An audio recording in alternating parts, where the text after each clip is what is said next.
আসসালামু আলাইকুম। ফারজানা কবির ফ্যামিলিতে আপনাদের স্বাগতম।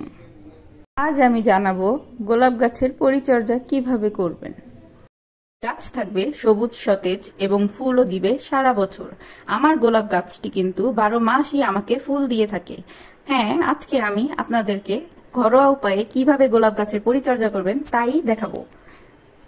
ঘরোয়া এই 3টি উপকরণ কখনোই ফেলবেন না।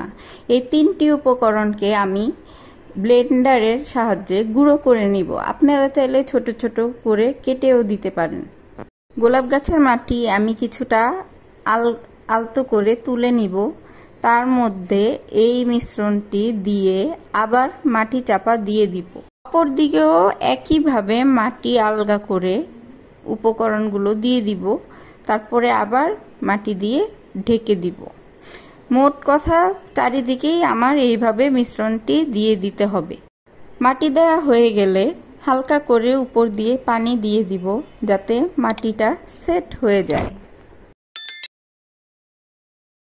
15 দিন পর দেখুন গাছটি কি সুন্দর ফুলে ফুলে ভরে উঠেছে, পাতাগুলোও কি সুন্দর দেখাচ্ছে।